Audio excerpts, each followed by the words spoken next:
But the first one that I want to start with is one that I really like. Of course, it appeals to me. It's Tome Topple. It's an event hosted well, it's regularly. I don't know if it's every year or twice every year, by Sam at Thoughts on Tomes, a channel I just adore. If you don't subscribe, you really should. uh, and The goal of it is to take aim squarely at those huge books that otherwise you might just keep putting off. The goal is to take aim squarely at those books and read them instead of just letting them collect dust.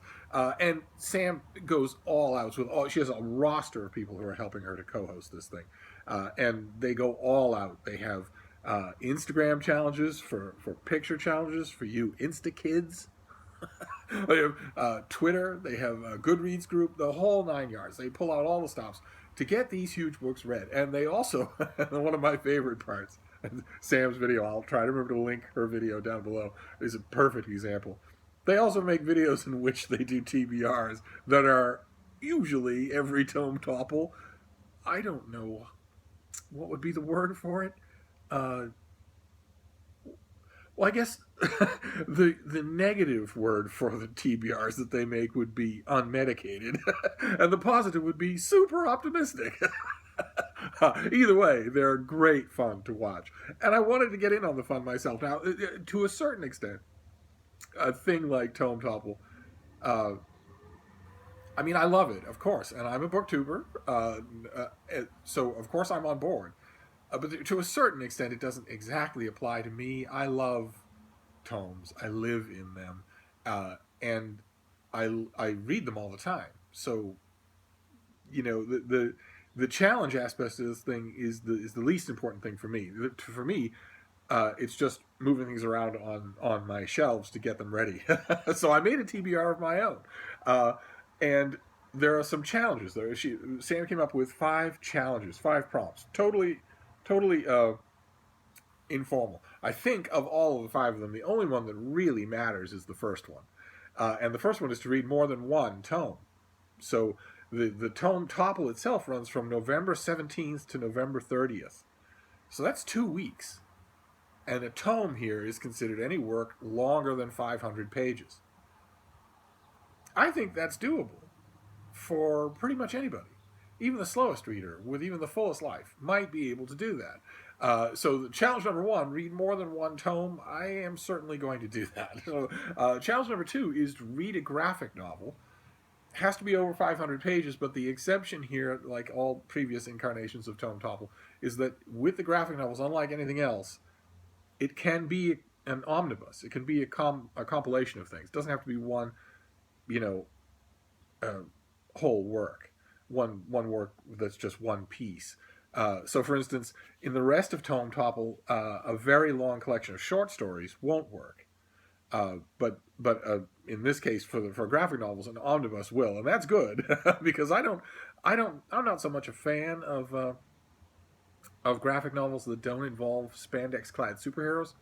And it's only the graphic novels that don't involve spandex-clad superheroes that ever get above 500 pages.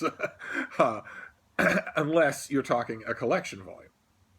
And collection volumes, because the core audience for superhero comic books is aging, those collected omnibus volumes are getting more and more. There are more and more of them all the time. And I have one here on the iPad that I want to show you, the one that I'll be reading. I don't. The only reason it's on the iPad is because I don't quite have it yet, but I am getting it from the good folks at Disney. And it's this. It's the Avengers Omnibus Volume 3. Don't let the cover fool you. The artwork is reprinting issues from 45 years ago with artwork by Barry Windsor Smith and John Buscema and Sal Buscema, and it's just Gene Colan, I think, is in here, and it's amazing stuff. It's an era of the Avengers in which, for this volume, this thing's like 800 pages long, and there are some great stories in here. The Kree Skrull War, I think, is in here, and a whole bunch of racially charged stories starring Black Panther, and a rather ham-fisted stab at Roy Thomas writing about women's lib, as we used to call it. That's also kind of fun.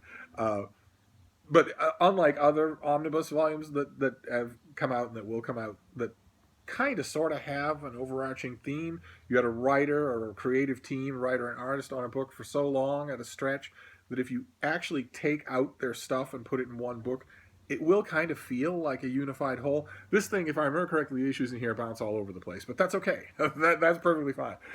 That's definitely going to be my entry. There'll be a couple of others, omnibus volumes that would also count that I will be reading probably in around this time frame. There's one for Detective Comics, starring Batman and Robin from 60 years ago. And there's also a Superman volume, I believe, that's coming out about the same time. There'll be big, chunky things. But this one I know I have in the pipeline, and I can't wait. I have some of these issues I haven't reread in a long time. Let's see here. Prompt number 3 is read a tome that's part of a series. And I have one that's part of a series, and it's the mother of all series. We've seen it on this channel. And it's been sitting on my shelf, and I've been telling myself, okay, I'm going to get to you, I'm going to get to you, I'm going to do you right now. And it's been frightening me, because it's terrifying. And when I mention a large book that's terrifying, you already know what I'm going to say, right? Yeah, it's Russian. I don't know what's in the water over there. It's this thing. It's Alexander Solzhenitsyn, March 1917, The Red Wheel, March 1917. And you might think, well, okay, March 1917, and the earlier volumes were August 1914 and November 1916, so yeah, it's a book in a series. What's so intimidating about that? Allow me to tell you. Allow me to tell you. March 1917, the part of The Red Wheel, the overarching book called The Red Wheel, the part of it that is March 1917 is Node 3, Book 1. It's not Book 3. It's Node 3, Book 1 of the Red Wheel. So March 1917 is going to keep going for a long time, for probably around 4,000 pages. March 1917 is the third node, and it tells the story of the Russian Revolution itself. And it's been sitting on my shelf. I had the advanced copy, and now I have this one, and it's big. It counts as a tome. Yeah, it's 650 pages long. So that's my book in series. I have the other two volumes, the 2 volumes that I think are the only 2 volumes before this one, but to work on such a frame, I just... Anyway, that's going to be my book in series. And then challenge number 4 was to buddy read a tome, which sounded like so much fun that I was shirtless Skyping with Sean, the book maniac, and we were trying to figure out what book we should do, what we should buddy read. And we were bouncing titles back and forth, and we couldn't decide. So we decided to shirtless Skype with Curtis Books and Film, and Lukash from Lukash's Books, who were convenient enough together at the moment. Anywho. So Sean the Book Maniac and Curtis and Lukash and I were all shirtless Skyping about what we should buddy read. What tome should we buddy read for Tome Topple? And we still couldn't come up with an example. We couldn't come up with anything that we agreed on. So we brought in Peg from Peg's channel. And her first question was, well, what book do we all have access to? Actually, her first question was, why don't you guys have any shirts on? So we put shirts on. And then we asked, well, what book do we all have access to? Because, we all live in different countries. It's going to be a little strange. It's going to be hard anyway. We ought to have something. It ought to be in the public domain. So that we can all, at the very least, download it to our phones or whatever. But we still couldn't decide. So we brought in Britta, and her first question was, well, what are you all in the mood for?